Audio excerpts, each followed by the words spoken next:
Hello. Hey, Mark. Great. You're on. All right. Awesome. Well, we're going to get going. Welcome, everyone, and thanks for joining today's presentation on inspiring shared land stewardship through values-based planning in Boulder, Colorado. My name is Brian Fainer, and I'm with the National Park Service and help support our Connected Conservation effort. The Connected Conservation webinar series focuses on how NPS staff and partners can use various tools and strategies to conserve NPS resources at the landscape level.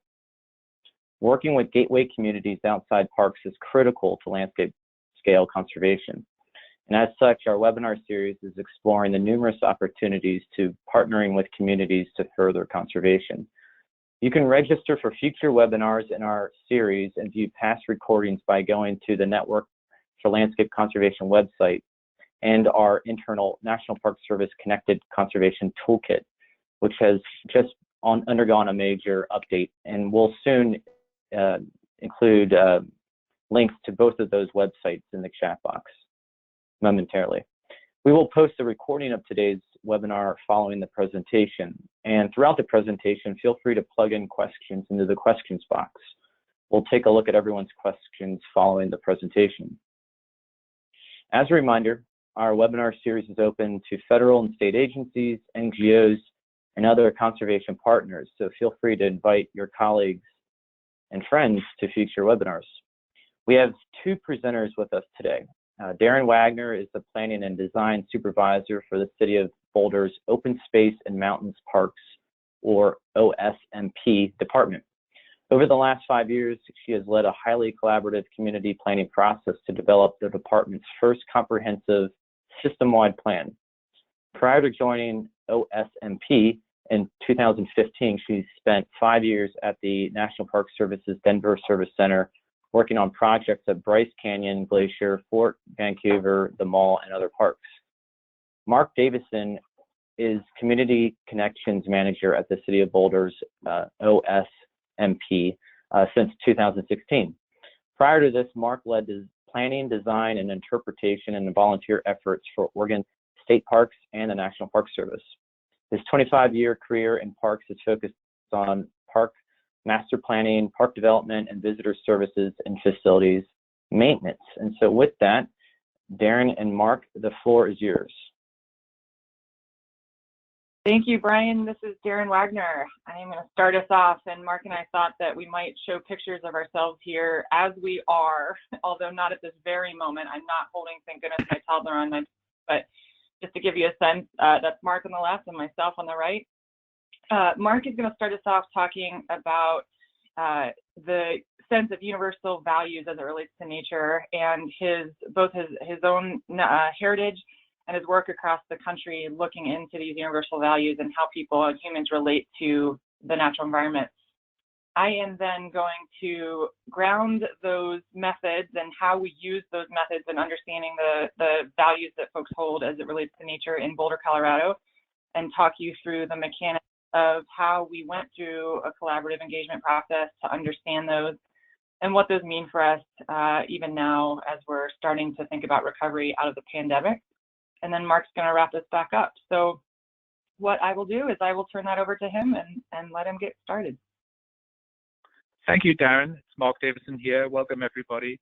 Yeah, Darren and I worked on this really collaborative process. Darren was the project manager for the master plan in Boulder, and I was the sponsor of that project. We set out with the idea of doing a values-based approach. And what I'm going to do is try and provide a little bit of context on that. The idea of the context is to explain how Darren and I thought about using the values-based approach for Boulder. It came from my own career and some work I've done, like I said, with the national parks, some international work I've been lucky enough to do, and then obviously work in the United States. The picture you see before you is Hadrian's Wall. It's the windsill. It's one of the most interesting parts of Hadrian's Wall in Britain. It's the border between England and Scotland. Goes back to Roman times, obviously, and it's where I was born. I was actually born in Wall's End, the end of the wall. And the reason I'm explaining this was the small community I grew up in at the time, and this, by the way, is a UNESCO National Heritage Site, and it's a British National Park. Well, the community, unfortunately, was wiped out for open cast mining, and we lost all the community, the culture, the people. And my father moved us about 20 miles away, which in Britain is a very long journey. And for my own career, it's been trying to figure out how we pull back and support communities, especially when the culture is in danger of dying out. And often that's because of the very thing that is put in place by the federal or state or the country body to support a place can end up actually having a negative effect on it, or can disassociate the community with the very place where they come from. And that sort of led me in my early career to think about how do these values communities have be translated to the land, and how, as I started to become an employee working on land management, how does that interface and how do we bring that all together? In my early part of my national parks career, I worked on the Community Gateways program, for example, and I did realize pretty early on that there's some difficulties, there's some huge disconnects, and we'll chat a little bit about that in the beginning of my presentation. Next slide, please. So what you see here is, this is just a slide. I've worked on a few projects here, one in England, one in Oaxaca in Greece, Astoria in the Northwest Pacific. Lucky enough to work on Cottonwood Canyon in Eastern Oregon. The bottom one is the one I'll focus on today, and that's the Pahassian Heritage Park in Greece.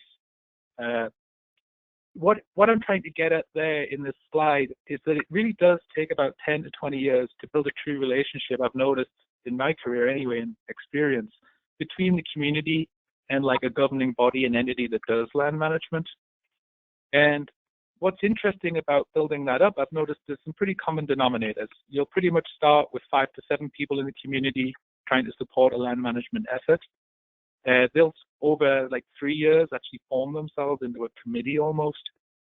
After about 5 to 7 years, there's normally about 30 people involved, and that includes the land managers of the area, the local businesses. And then in the end, sometimes it can take 20 years to actually have the thing fully running with funding and operations working really well. And that's the example I'll chat about today, is the project in Greece, which I started with my partner in this, Dr. David Romano, in 2004. Next slide, please. So this just really gets at what Darren and I are trying to talk about today, and I'll dive into the values in a moment. But this is some of the differences, and I think this is, when you see the slide, it's fairly obvious for everyone. All of us who work as land managers, we deal with statute and policy. You can see that on the right-hand side. We work on regulations, and we have things to interpret what we find on the site, the artifacts, the museums, the nature centers.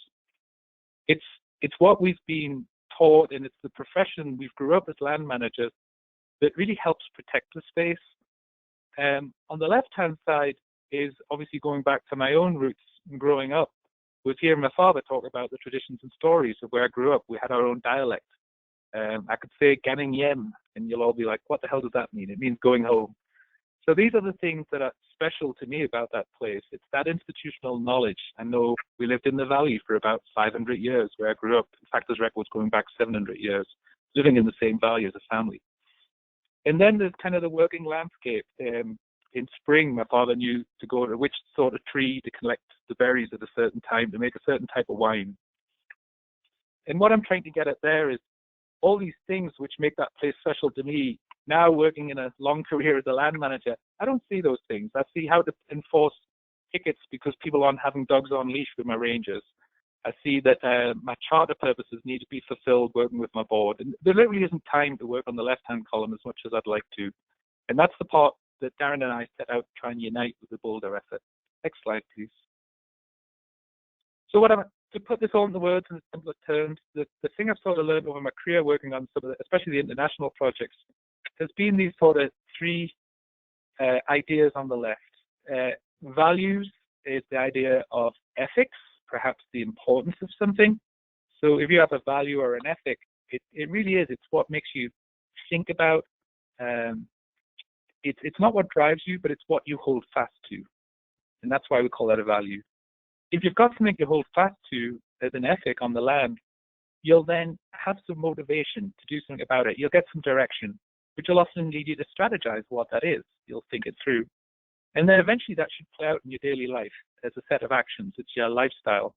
And they may seem on the left pretty sort of interpretive ways of describing. They're very far away from our typical master planning language. But this is the effort we were trying to pull through into Boulder to bring back some of that everyday language and that specialness people feel about the land without it being fluffy. It's very real. It's the ethics are, to my mind, these universal instinctive things we have. And there's another 3-hour talk in there somewhere. I won't do it today, but just to if we get that across, it would be good to go to the next slide and I can get the more specifics. So what you see here is an example of landscape values, landscape ethics. And just to give you a bit of context on that, you'll see at the bottom there, The Beholding Eye, 10 Versions of the Same Scene by D.W. Meinig. He was my original inspiration. It's a wonderful article. It's actually available online. You can look it up right now. And he has 11 ideas of landscape, 11 ethics for landscape. And I used to play with that back in the day and eventually started to apply it to sites. And I think one of the best ways I can explain the way the values emerge to me as universal is if you think about newspapers and stories. I did some analysis a while back on, like, for instance, the New York Times newspaper in the US and the Guardian newspaper in Britain. And there's hundreds of stories every day, thousands of stories. Well, guess what? They get categorized under headings like economics, sport, politics, lifestyle. And all those stories fit under those categories. And what's interesting is between the New York Times and the Guardian, they actually have basically the same headings, the same boxes. The only difference actually is the Guardian calls it the environment and the New York Times calls it science. It's quite funny, the difference. But the bottom line is you can see there's some universal categories for newspapers across the world, and all the stories fit under them. In the same way, then, the idea of Meinig was to think about what are these 11 landscape values. In my time applying them to projects on the ground, I've sort of discovered these 7 seem to fit. And if you think of it as a value, what's interesting here is you'll pretty much recognize them straight away, like the history, nature. For national parks, for example, or state parks or Boulder, habitation gets a bit tricky because we don't allow people to habitate. We allow them to recreate, but not habitate in the landscape anymore. In the project I work on in Greece, you still can, and I'll talk about that in a second. Then artifact, it's the idea of explore and discover. We regulate that now. In the past, that was something that was more natural. And then as a system, it's what's the networks and communities that make the landscape work. Then there's the wealth. And again, in state parks, national parks, the city have, it's less of commodifying, whereas in the past, you would use the landscape more as a commodity. And then the ideology. I mean, that comes back to, like, you know, the great National Park Service mission coming out in 1915. We all have, you know, protect the land and provide access to the public. But in truth, for like local communities, it goes beyond that, doesn't it? It's the occupation, the sense of identity that comes from that, which I talked about earlier in the experiences with my father. So in developing these values, it's trying to look at that earlier slide showing the left-hand side and the right-hand side, the differences. You can see the goal of the values universally is to bring them together. The most important point I want to say is when you start to apply them on the ground, the thing I started to learn was if these are universal values, how do you adapt them to place? And a simple example of that would be so for instance, like a rhododendron bush, the type of flower would change color depending upon the soil it's in. It's that adaptation of the values that's key. So here is the example from Greece, and I'll just run through this quickly. It's the Pahasin National Heritage Park. It's going to be the first national park in Greece, and actually we're working on legislation to allow national parks to exist in tandem with this. Next slide. This is the location in Greece. You can see it's got the habitat at the top. It's got the valleys with the natural areas in the bottom, and on the top right is the working landscape. All 3 fit within this national park. It's kind of like a national heritage area in America, except it's actually got more legislature behind it, let's say. Next slide.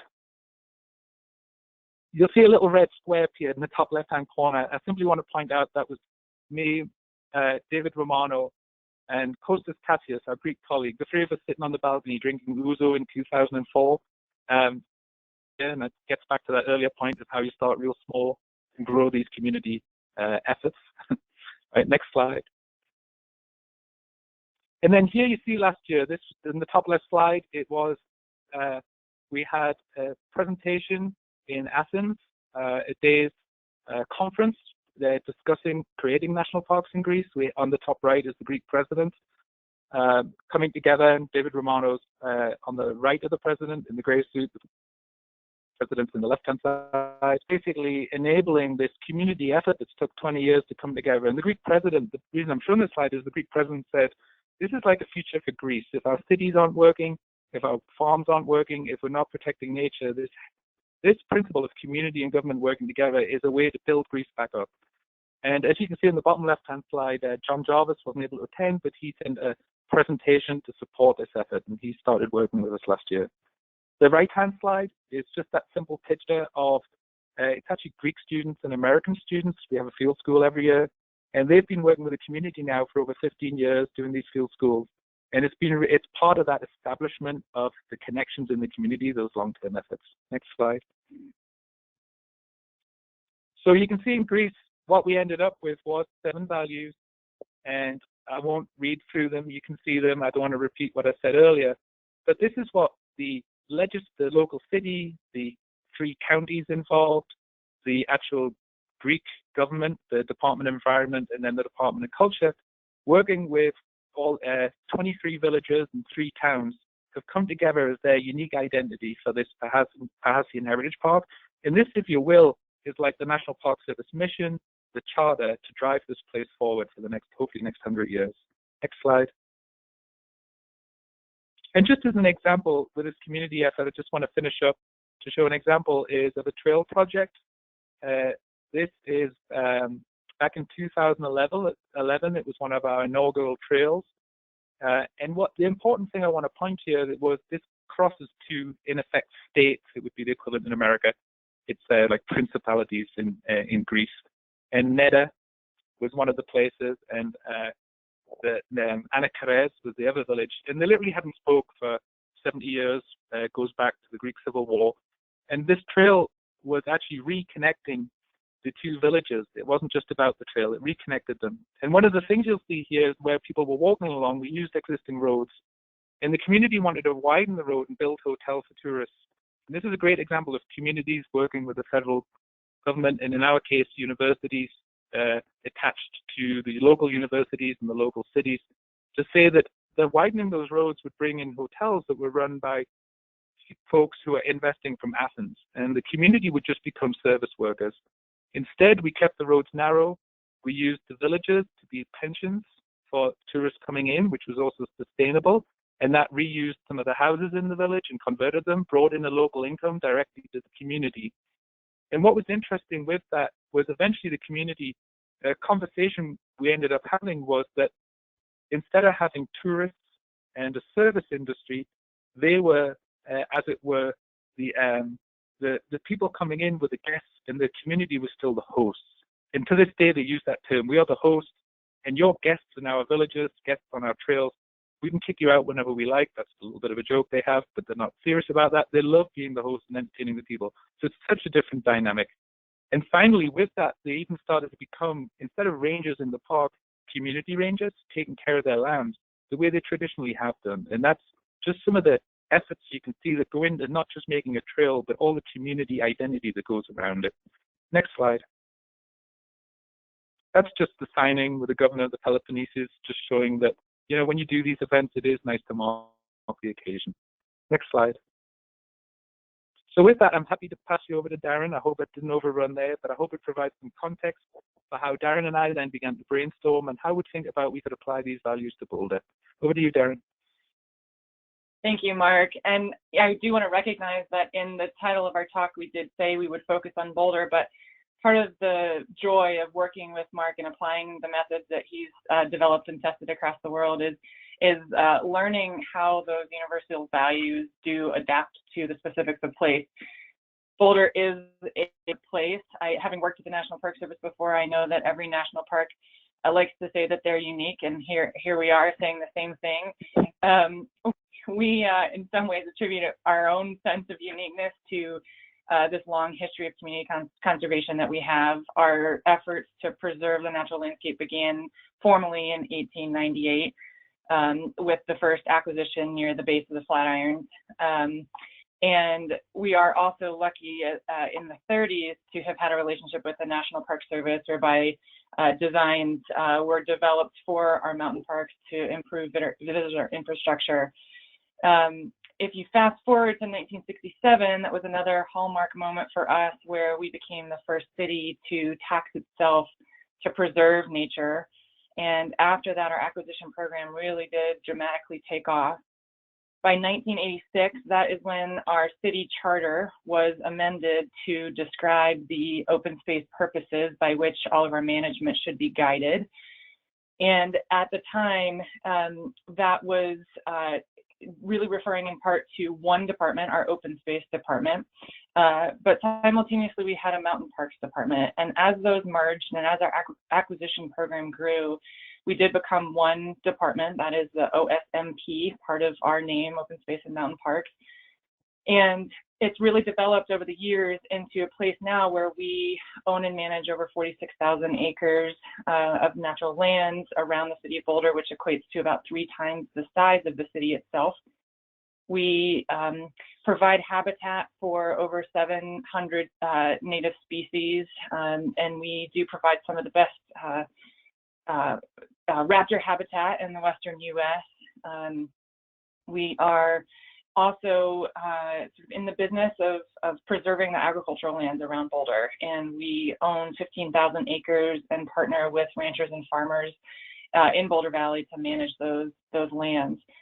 And so really the result of all of this sort of passionate community-driven conservation over the years has brought us to, or had brought us to at the beginning of the master plan process, a point of both pride and concern, because as we started to look to the future of what does that mean now, what does the future of our system look like, especially now that we think about our having honestly acquired most of the natural lands around our system. We're really more in the business now of filling in with small pieces of land and not looking at the larger acquisitions quite as often.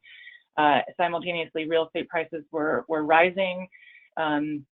Our visitation, while we were expecting a 30% drop in revenues through some sales tax increments expiring, even prior to COVID, we were also looking at our visitation having increased by 30% over the previous decade.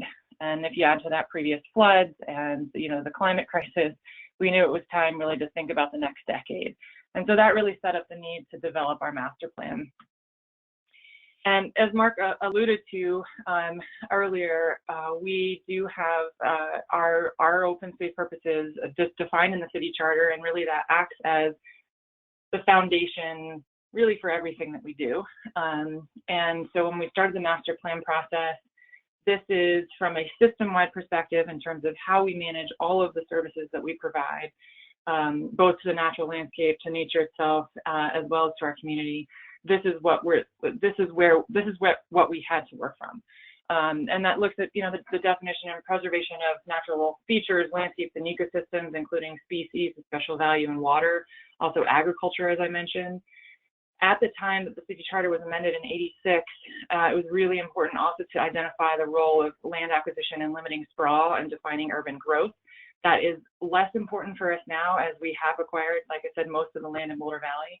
But we also have the charge of reducing impacts to floodplains, encroachment into floodplains, and we really do also contribute to the aesthetics and the quality of life in Boulder Valley, primarily through not just scenic preservation, but also passive recreation.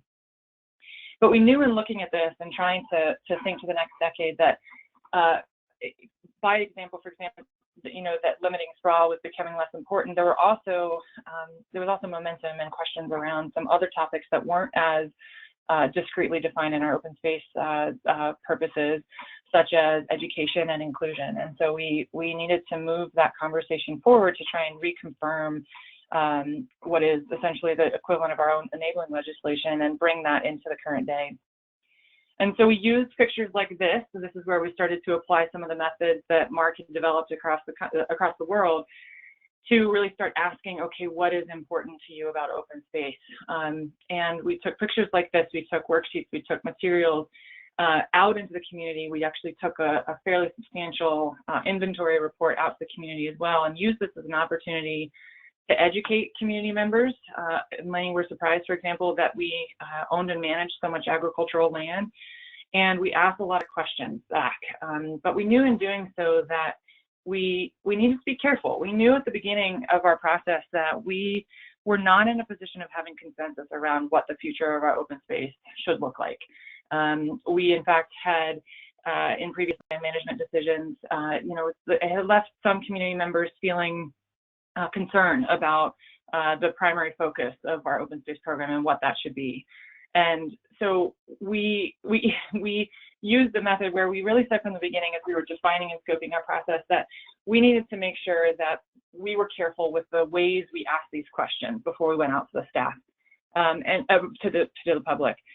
And so we started with our staff first and used that as an opportunity to use them as test audiences, to understand whether our engagement methods were going to work, what should be refined, are we asking the right questions before we then engage the public. And you'll see a picture there on the left where the young woman in the yellow was actually a member of one of our youth crews. And so we really did try and see staff broadly to make sure that we were not just using their help to refine our engagement methods externally, but also making sure that we were gathering staff input along the way so that the process itself could be an opportunity to merge and align staff values and community values.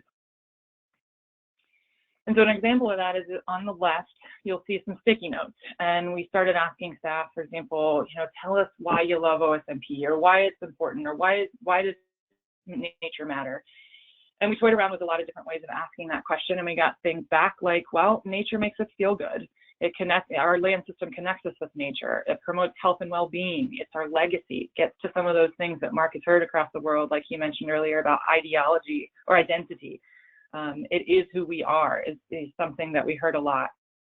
And we used that opportunity to refine our questions and developed what you see on the right, which is a worksheet that summarized some of those major themes that emerged from the staff process. And it also incorporated those charter purposes that I showed before.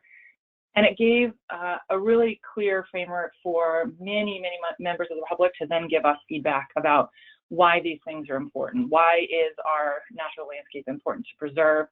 What are the hopes, as you think about the future, what are the hopes in relation to these initial categories? And what are your concerns? What are your fears about the future? And that allows us, again, to reach thousands of folks. And I'll talk about how we did that in just a moment. We also used another lens, and that was guidance from our council members at the very beginning that they asked us really to be thoughtful about how we made sure to engage community members and representatives across our community that are typically underrepresented.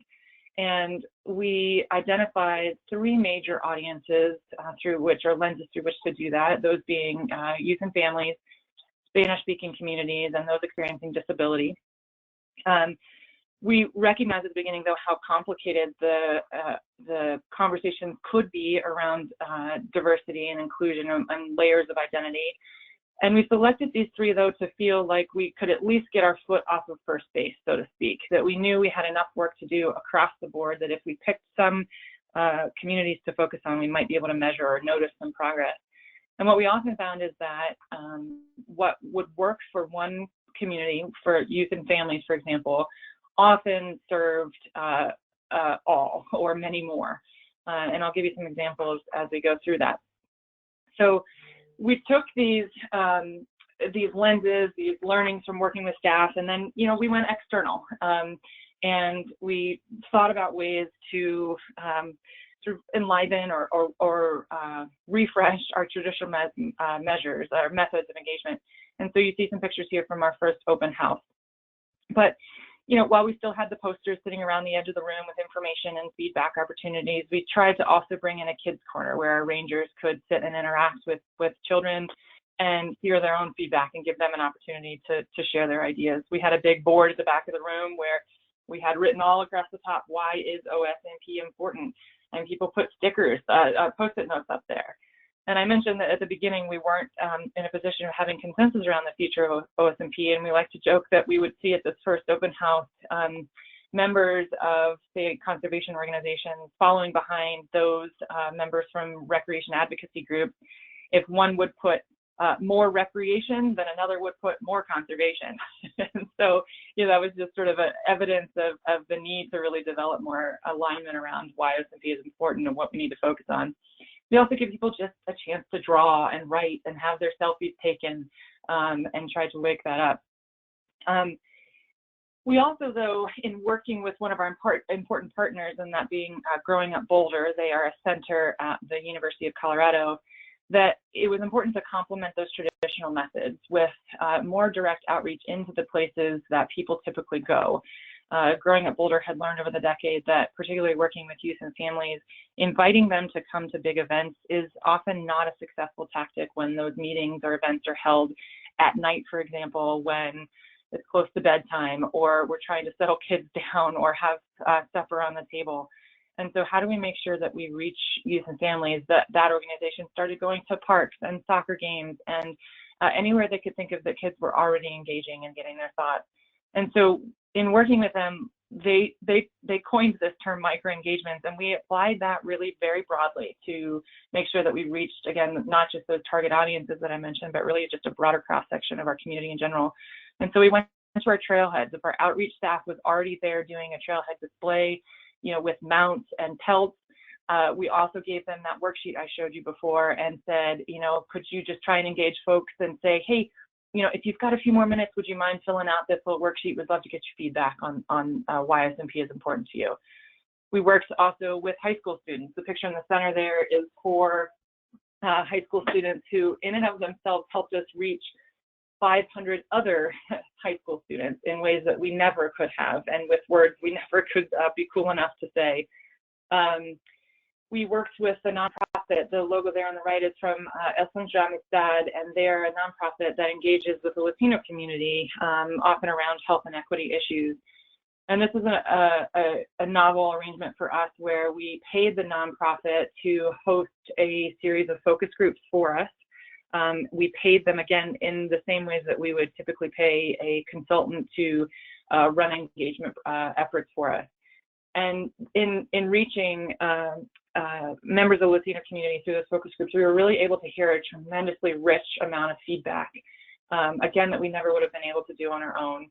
And what was remarkable is that towards the end of the process, those representatives from the nonprofit came and presented in Spanish to our Board of Trustees, and our Board of Trustees and all members of the public then wore headsets, and the translator translated for the rest of us who were not bilingual from Spanish into English in order to give us all a sense of what it feels like to be working from a position of disadvantage as it relates to language. And it was really remarkable. It was an important milestone in our department and really brought a lot of awareness to all of us. And in the end, we had engaged at least 1,400 people, and we think even more than that, but from underrepresented communities. And we're really grateful for our partners Growing Up Boulder for having helped us develop this method. So what that generated, though, was a lot of feedback. And for those of you on the phone who are planners or who are engaged in planning efforts, you'll know how complex public comment analysis can be.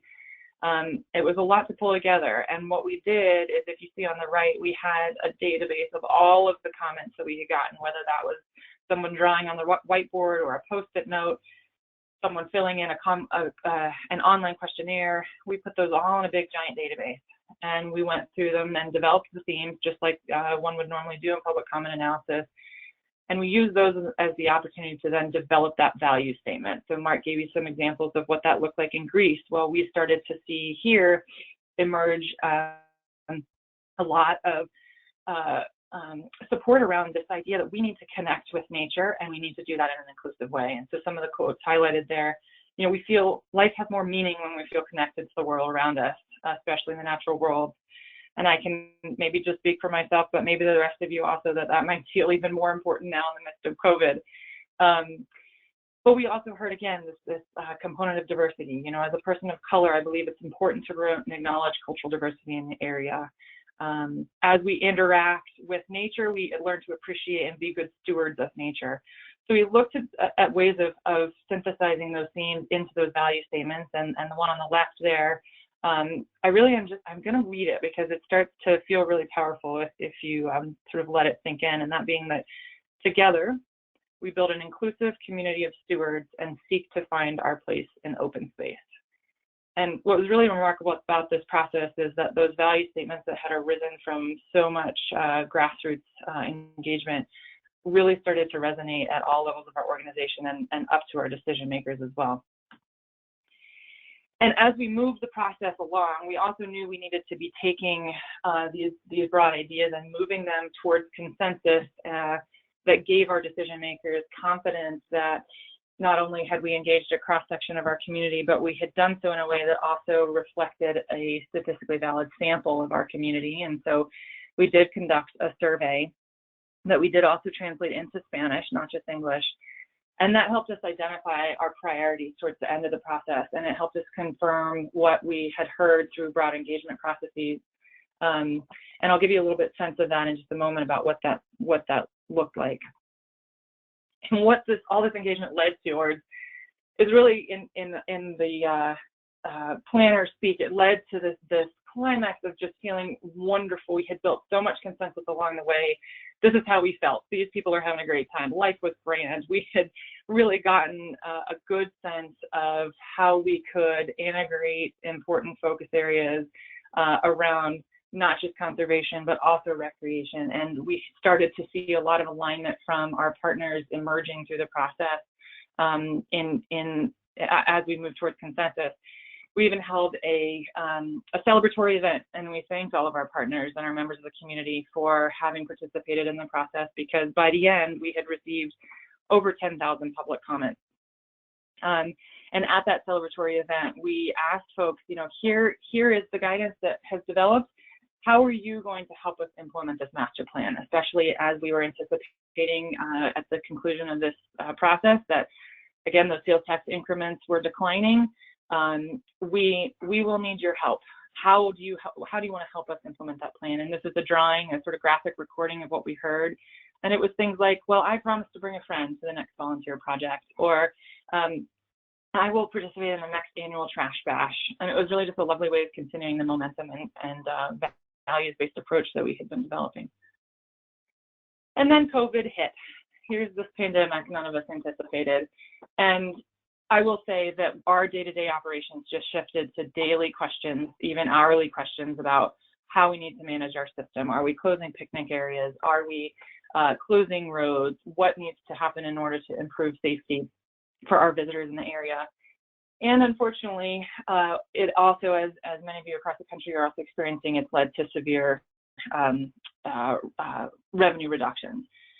And, as we start to look into the possibility or get close to the possibility of stabilization and recovery, we're starting to feel our footing again. And our director even said the other day that the master plan more or less felt like a gift we had given ourselves, that he was grateful that we had done all this consensus building to understand what was important, not just the staff, but also the community, so that as he's making the hard decisions and the department is working through how best to reduce our budget and expenses, that he knows that we're doing that in alignment with what staff and the community would want us to do.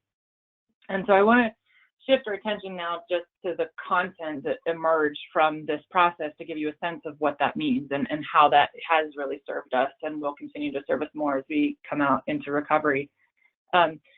So these are the 5 focus areas that emerged. And by focus areas, I mean the major management themes that are going to guide us for the next decade. Each of these focus areas also has a corresponding value statement, as I was indicating before, that really helps bring them to life. And what I'm going to do is I'm going to focus on a couple of these to give you a sense of what emerged and the momentum that they've built. And I'm going to focus first on ecosystem health and resilience, and then also community connection, education, and inclusion. But what I want to say at this point also is that you'll see, if you remember back to our charter purposes at the beginning, that there is a lot of overlap. We, at our very foundation, ecosystem health and resilience is who we are. It's foundational. So what we do, it ties back to the Organic Act. It ties back to centuries of land management. And we wouldn't be who we are without that as a central purpose. And honestly, what is also interesting is that across all engagement methods, whether that was through the statistically valid survey or these micro engagements or open houses, we heard resonate across the board the importance of not just articulating this focus area and the value statement, but in prioritizing it. Other components here, agriculture, recreation, those are things that were also reflected in our charter.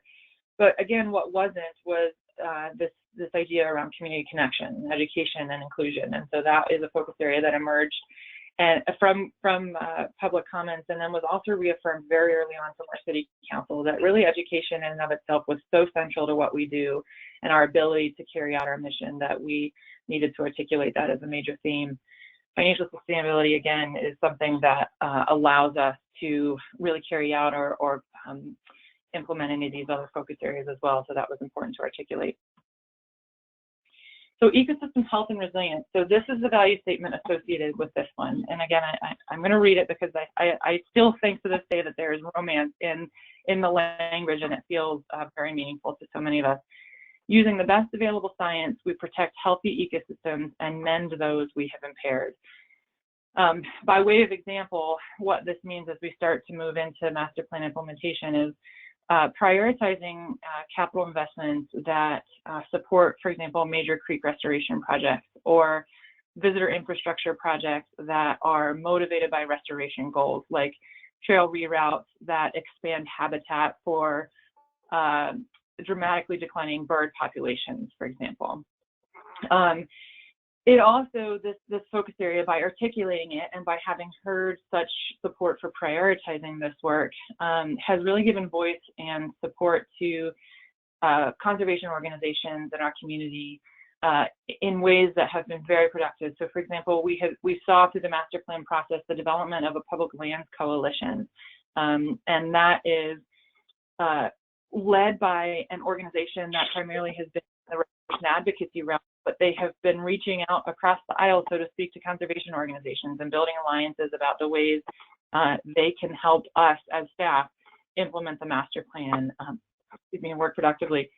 It's also, if you look at the example on the right, this focus area and value statement have articulated the momentum and trust that's been rebuilt with those conservation organizations.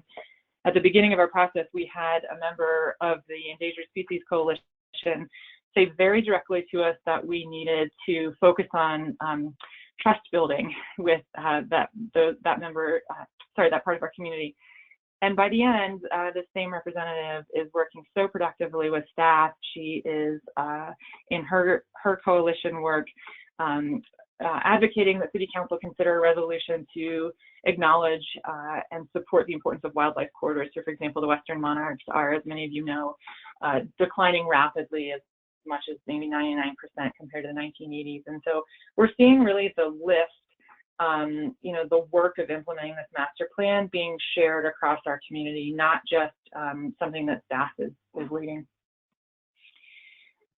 The next focus area example, and this is where I'll wrap up and then let Mark bring us to conclusion, but this is that value statement that I mentioned before. And the picture that's in the background is of an effort where at the very early part of our master plan process, we worked with an organization from which Saturdays who works with the Latino community to bring out youth and families into nature and to develop nature competencies that allow them to then be ambassadors, nature ambassadors, and to share the good word, so to speak, of what nature can do for us in terms of health and wellness and why we should take care of it. And this event was the product of almost 20 years of relationship building with the Latino community. As Mark was saying earlier, these things take a lot of time, and this was not something that we could have done had our staff prior to us not been building those connections. And through the master plan, that foundation was really expanded, and the momentum developed around how can we continue to be inclusive and how do we follow through on that guidance from council that education is something important for us to focus on. And so another initiative that emerged through this process and is still has quite a bit of traction even in the midst of budget cuts amidst COVID is this, what we're calling the Boulder Youth Nature Initiative. And it's a coalition of not just our department within the city, but also Housing and Human Services, the library, our Parks and Recreation department, as well as other nonprofits and of the community to develop the same concept of nature mentors, nature ambassadors, in ways that will pay dividends for decades in terms of building that competence and understanding and passion and commitment around experiencing and protecting nature that goes well beyond the work that we're doing in the master plan itself. And so I just want to wrap up before I turn it back to Mark that, you know, it really was a joy studying and understanding the ways that these universal values as it relates to nature have emerged and been articulated across the world, and to see what that means for Boulder specifically, knowing that we are unique and also that we're part of something larger. And I think that has meant a lot to staff in our community. And again, we're still seeing that pay dividends today. Mark, back over to you. Thank you, Darren. And it's hard to sum up the work Darren put into this project. I remember at the beginning working on the master plan.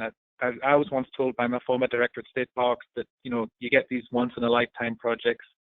And this was, I said to Darren, I think this is one of your once-in-a-lifetime projects. And she literally grabbed the bull by the horns and ran with it. And I may have the numbers wrong, correct me, Darren, but Darren's team connected with approximately 10,000 people in the Boulder area and around, which shows you the extent to the level of information she was getting.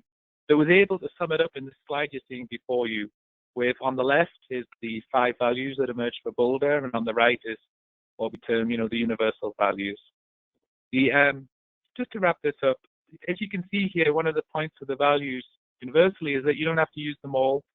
It depends on the place, and I'll point out 2 that are missing and why they're missing in a second, unique to Boulder. But it really is this important point that Darren was getting into these actions on the ground that can almost change daily, yearly. Above that is those strategies I mentioned, the motivations. They're supposed to last you like the life of a master plan, 10 years. And the goal is that these values are in place for 100, in Greece, you know, nearly 1,000 years.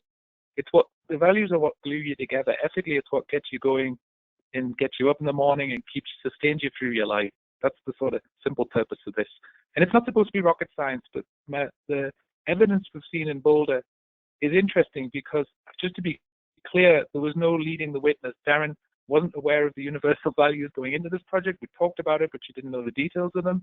She just went in and did all the collections. So as you see the crosswalk here, and it is sometimes easy to make connections if you want to, you know, when you're working in a qualitative world. But I think there is enough depth in this and reality and enough, like I said, community engagement to start to show that you can take these universal values that do emerge in communities. And then there is adaptation to place, obviously. And as the second point I want to make before my final point is that it seems to me to be something that helps bind us. And the way I can explain that in Boulder is it's kind of like a donut. It's got a green belt around it of open space that Darren and I are part of. It's 45,000 acres. It's plains and mountains. It's got farms in it. Well, that's why these 5 values reflect that. Inside that donut is Boulder itself. And in Boulder, there is obviously the 2 other values, the idea of habitation, belonging and working. And people, you know, National Geographic 3 years ago said Boulder is the most popular place in America to be. And it wasn't because people come to work there. No one picks a place, well, unless you work for our job, you pick a place for the work. But generally, people come to a place not for the work, but because of the place.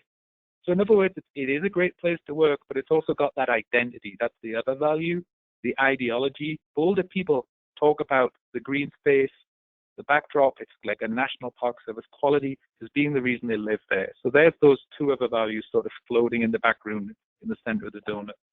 And then finally, I just want to say that as Darren touched on, we're all aware of, here we are in these COVID times. The hope is that now we're discussing, we've been in the emergency phase of COVID.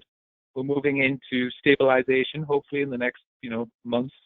And then maybe in a year, 2 years time, we're moving through recovery, finally back to like a new status, maybe in 2022, 2023. The point there is, despite all that crazy change at the moment where it's weekly, when we go to stabilization, it's monthly, when we go to recovery, it's yearly. When we get back to status, my sense is these values might see us through it, and as Darren was pointing out, hold us together. So I think on behalf of Darren and I would like to thank you and take any questions at this point. Awesome. Thank you so much, Darren and Mark, for a great presentation. Again, folks, if you have questions for Darren and Mark, you can enter them into the questions tab there, and I'll go ahead and read those to the presenters. So we've got a couple here. Were there any interactions or feedback you received from the public that significantly challenged previously held assumptions of recreation and open space that ultimately influenced some of the values in a surprising way? Wow, what a great question. I'm going to take a moment to think about that. You know, I think what I can start with, in the market, let you fill in, is that, as is often the case, sometimes the answers that you get to the questions you asked aren't always the ones you expect to get. And yet sometimes that's where the richness comes in. And so, for example, we heard at the beginning of the process, while we were asking big questions about why is open space important to you, we were hearing sometimes very specific things about the particular activities that folks were looking to do out on the system, whether that was hammocking, which, I don't know, 5 or 6 years ago I didn't even know was a verb, or hang gliding, things that we designate only in certain areas.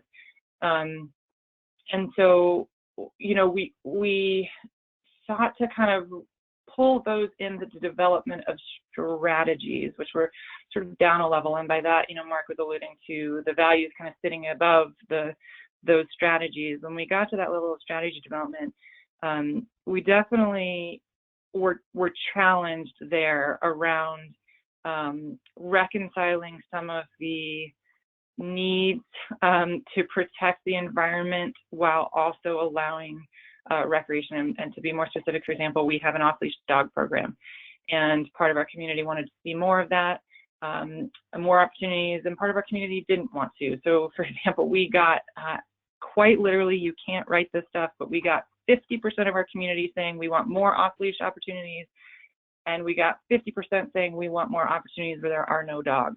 And so that was a fundamental sort of question that we struggled with, and we felt like in that case that we didn't have a mandate from our community to make specific changes on either side of the spectrum, and really it was a reflection of the need to balance those and apply those more specifically to certain geographies, where we do make sure we provide that in some places, and we provide those no dog opportunities elsewhere.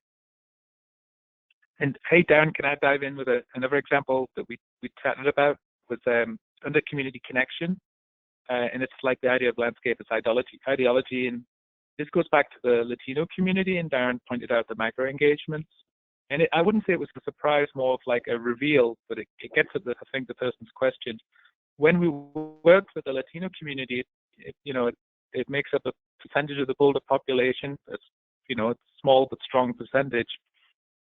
And that community started to talk to us about, as they went through the values, let's say that we were chatting about them and they were sort of working through them. Well, it became clear that the Latino community felt like it wasn't their identity. They said, this is the white person's identity, the land. And we asked, what do you mean by that? And they said, well, we didn't realize we owned it as taxpayers. We thought it was the white person's landscape. And eventually, 2 of the community presented to our board, and they actually presented in Spanish, and Darren did an amazing job to have a translator and get it translated. So the whole presentation was then translated into English for the people at the meeting and the board and the staff. And part of that discussion then was explaining that when they saw, for instance, someone wearing REI gear as a white person on open space, and as that being also financially a thing that there's some members of their community couldn't afford, it also meant them felt alienated and not part of open space. And at that board meeting, the 2 Latino members who were leaders of their community said, we know now we own open space. It's ours. It's our identity. And that was an amazing reveal that for both of us, Darren and I, made it feel, that effort we'd put into it and the success of the project, that might be encapsulated just by that one statement. Great. Here's another question for you guys. Of the values, which values that you guys presented on, which are the most important for Park Service staff to recognize and may be the most unrecognized values? from your experience? Should I have to go first, Darren, and then you dive in? Absolutely. Yeah, I think that's a great point. It's almost like you want to go back to the slide with the universal values, but it's fine to leave it where it is. I think it's the community connection piece. I think we're all aware that I used to work for national parks, and I totally understand that we've got the Organic Act, and it's driven by this mission to protect resources.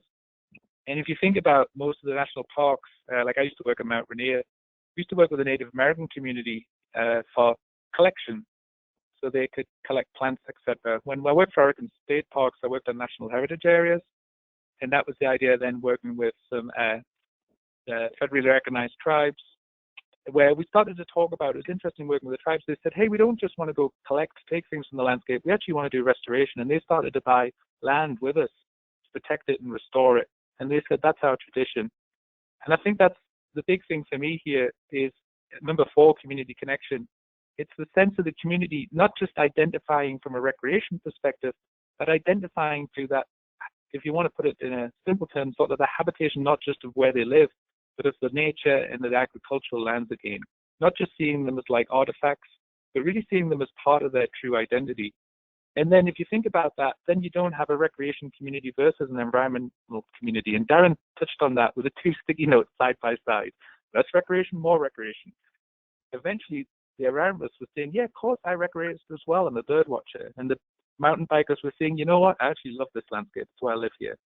And that's, to me, where those overlaps occur. And it sounds pretty simple the way I'm saying it, but we all know you've got to kind of roll up your sleeves. And like I said earlier, this can take 5-10 years to really truly build those connections.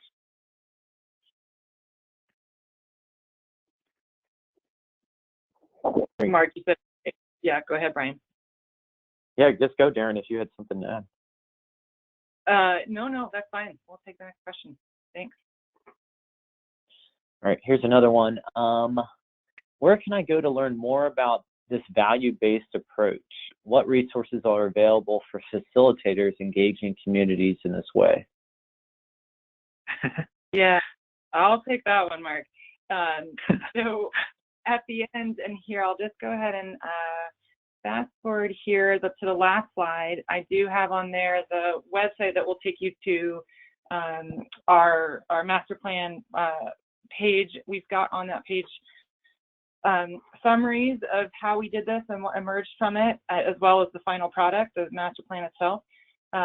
We also have been working with our citywide engagement team to develop some resources to do just that, to get this word out, so to speak. And we've got some of those posted on our central website, and I'm happy, Brian, however that is useful to get that out to folks, that other website in addition to this one. It's something that we've also, for another project where we use these tactics, we did publish an article in the Children, Youth and Environment journal where we describe this in more depth. So there are a couple different places, but I'd be happy to share that website for folks, how that's appropriate. And Darren, if I could just add, just in a general sense, yeah, I mean, anyone can type in values-based approach, but what's interesting to me when I did my research, it often ends up being like environmental values, so a resource-based, or like Canadian Parks did one that was culturally based. So it ends up weirdly like focusing in on a particular value and sort of describing almost, they talk about the values within that, but in truth to me, it ends up being almost like the strategies within that value. I would recommend the Meinig article. It was referenced earlier, and I've actually got a bunch of other references that I've used over the years. There's even, everyone knows Noam Chomsky. He did it for language. There's also how that's ethically built into us. Well, there's also now writers describing how landscape ethics are similar to like the way speech emerged, the way Noam Chomsky explains it. So if anyone was to email me, I'm happy to just share with them the references that I've used over the years to try and think about this. But to be honest, there isn't much published on a universal-based language values. It does tend to go down into individual professionals like the biologist or the cultural geographer that tend to have their own particular bias, which is always why I find Meinig's article just incredible. It really is. It's like a 10-page article. To me, he nails it.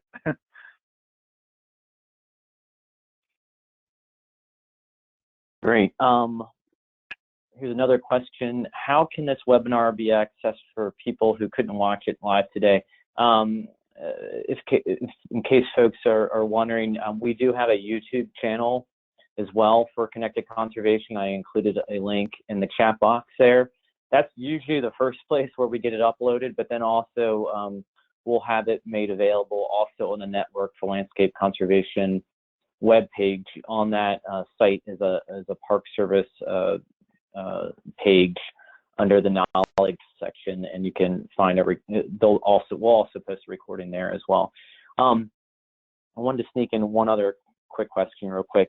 Are nearby communities around Boulder following suit? Do you see some other communities kind of replicating kind of the model for open space conservation that you all have been really at the forefront leading for so long? Erin, would you like to take that first? Sure. Yeah, I'll say that we're part of a regional roundtable where we do meet quarterly, at least with our regional partners, our nearby land managers. I know that one nearby county is in the process of re-envisioning their planning framework and what products and processes they use to carry that out. And we're in constant conversations with them and sort of sharing notes back and forth. I would say that our plan was approved in September of 2019. We held a celebratory thank you event with final materials, everything shared with the community in February, and then here came COVID. So the nature of our conversations have shifted dramatically, obviously, but it's something that I do know that there has definitely been interest from our nearby communities in watching this emerge for sure. Yeah, Darren, I would agree that we've set a regional roundtable, which includes the state and 4 county partners, and it really is. It was interesting.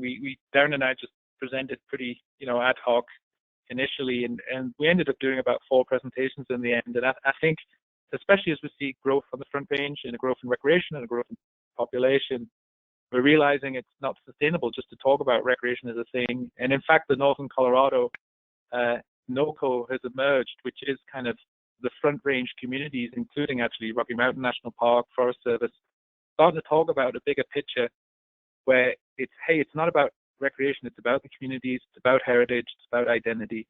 And that's exciting to see. There's definitely some leverage going on there. That's great to hear. All right, folks, our next webinar and this kind of focus on working with communities, engaging with these gateway communities near parks.